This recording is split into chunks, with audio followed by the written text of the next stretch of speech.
And earlier today, I spoke with Senator John McCain, one of the chief critics of the president's policies on Iraq, about the latest developments and what he thinks the administration should now do. Tell me what you see as the existential threat to the American homeland from what is happening in Iraq. Well, our Director of National Intelligence, General Clapper, already said that what is happening in this area of Syria, Iraq, which has now been dramatically expanded and also now financially enriched, does pose a threat for attacks to be planned on the United States of America. That is the opinion of our Director of National Intelligence, and I share it. What should the president do? He says that he's only ruled out ground troops, so he is considering military options. We're expecting decisions. What would you advise him to do? Andrea, I think the national security team should be replaced, but that's not going to happen. So then he should bring in other individuals, such as General McCain, the architect of the surge which succeeded, and we had it won in Iraq. People like the Kagans from the Institute of the Study of Warfare, Ambassador Ryan Crocker, and bring them in. I think I would put David Petraeus on a plane to Baghdad right now to try to sort all this out. And also, Maliki has got to be more inclusive. He's got to completely change the way he's treated the Sunni, and it may be too late. I don't know. Maybe he needs to be somebody else. But now we've got to move forward. We've got to plan not only on the military side of it, but on the political side of it as well, because it's clear that the Sunnis have been alienated completely by Maliki and the way he's handled his position of leadership in Iraq. And by the way, this news of 2 battalions of the Iranian Quds force entering into the fray here, this is very disturbing, Andrea. Very, very disturbing. It could lead Maliki to rely more on the Iranians, and then the consequences of that are incredible. Well, so far, we have spent years trying to get Maliki to be more inclusive, more democratic, not be repressive and exclusionary to the Sunnis. We've basically driven these Sunnis into the arms of the radicals. So what makes us think that with American help, American airstrikes, more military equipment from the U.S., that he'll change it all? Well, he has to, or he has to be changed, one of the two. It is an unacceptable situation. And by the way, if we'd had a residual force there to stabilize the country, as we have in Bosnia after that conflict, and all the other ones like Germany and Japan, Korea, I think it would have had a dramatically different effect on Maliki and his behavior. And unfortunately, as I predicted in 2011, we're seeing the debacle that we're seeing. But now it's time to move forward and come up with not just a military approach like airstrikes, but an overall strategy. And that's why you need to call in a whole bunch of people who were responsible for the success we had in Iraq thanks to the surge, which wasn't just a military operation, it was a political operation as well. Senator, let's talk about Iran, because Iran is now coming to the aid of Maliki to save Baghdad or protect Baghdad from the approaching insurgents. What is the real threat here, where Iran is even more tightly connected to Iraq than ever before? I think you raise an excellent point, because this is also connected to Syria. This whole ISIS group are moving back and forth from the Syria into Iraq, which is the area that General Clapper and others have warned us about establishment of this area of extremist control. So I think that if Maliki turns to the Iranians, then to a degree, he turns Iraq into a client state, much like the situation in Syria today. That has horrendous potential consequences for us. Right now, the Saudis are scared to death of what the Iranians are going to be doing. And it also lends urgency for us to get a political reconciliation and take whatever action we need to take to try to stabilize the situation before the Iraqi people view as the Iranians coming in to protect them. Senator, what do you say to Americans who are just weary of war, who didn't want to stay in Iraq, who want to get out of Afghanistan? I mean, you know the political facts. How do you persuade Americans that this is worth American blood and treasure?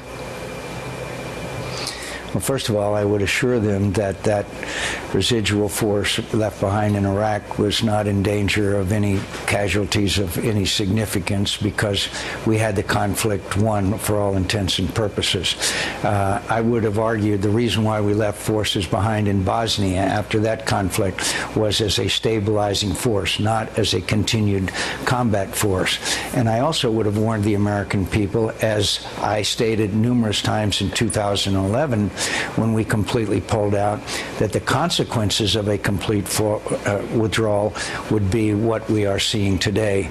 And that is so tragic because of the loss of American blood and treasure.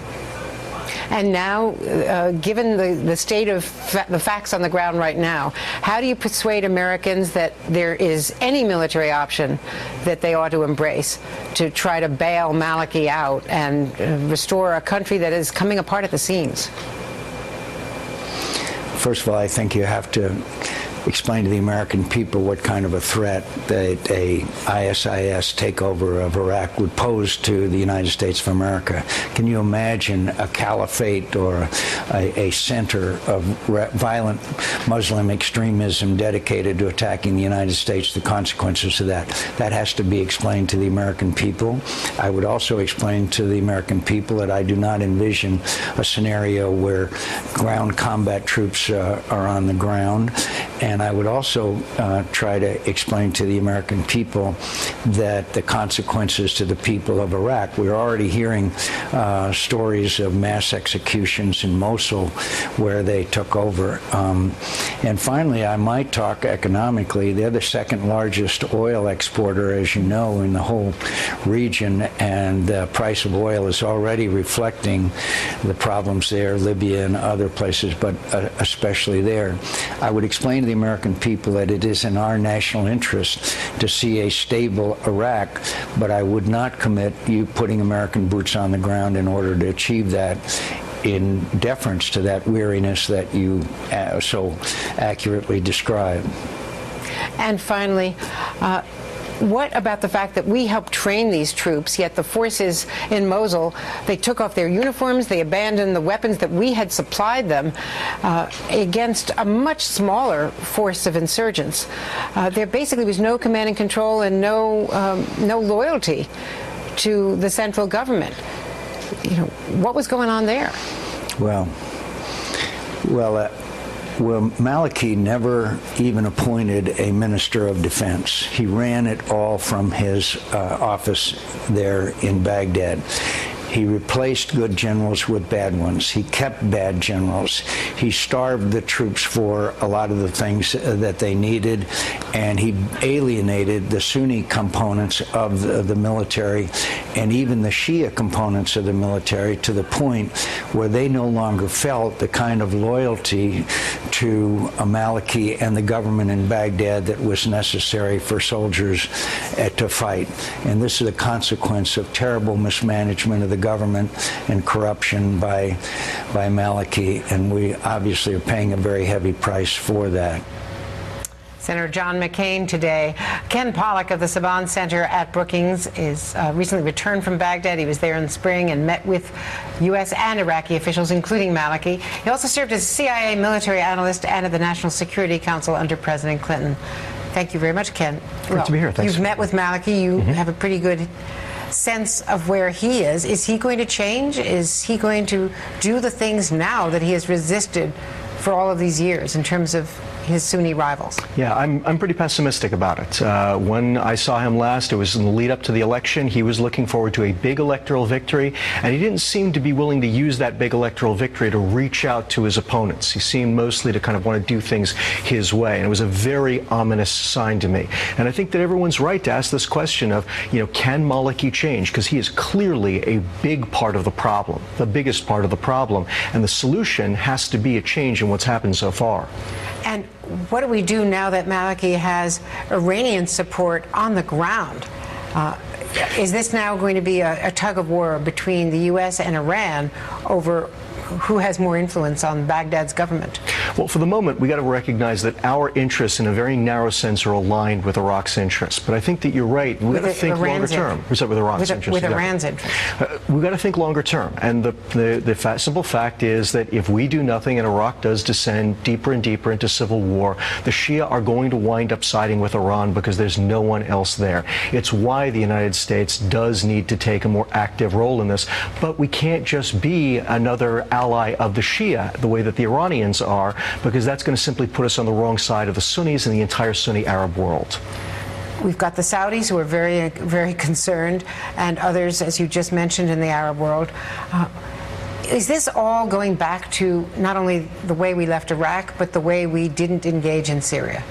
Yeah, it's a part and parcel of all that. I mean, it really starts after 2003. After the invasion of Iraq, we did not occupy the country properly. We did not secure it. We created a security vacuum that produced the civil war in Iraq. The famous decision to dismiss the army. The army, exactly, and to not occupy it, not to secure the populace, not to prevent the looting, all of that. But you're also right, the other component of it was the decision not to take a more active role in Syria. And as a result, in both places, we've seen these internal problems bubble right back up to the surface, and they're now linking together in some very pernicious ways. Do you agree with the analysis that McCain cites, and that, in fact, the White House is citing, that there is now a real threat to the homeland? Michael Leiter had said this yesterday as well, from ISIS and this group that now is ranging across Syria, Iraq, and the rest of the region. I certainly have no reason to doubt it. I mean, I don't have any independent evidence of what these guys are up to, but there's no question they don't like the United States. They are a group of people who have wanted to hurt the United States, and given the amount of free space that they're now going to have, I think we should expect that they will at some point come after us. But that's I think we also have to recognize is it's not like we should be expecting, ISIS terrorists to be blowing up the Mall of America tomorrow. And while there are some very serious problems in Iraq, military problems that need to be dealt with, this is not kind of a henny penny the sky is falling moment for the United States. And one piece of the president's speech that I really liked was his point that we need to think this through, and we need to deal with the political aspect as well as the military. Thank you so much, Ken Pollack.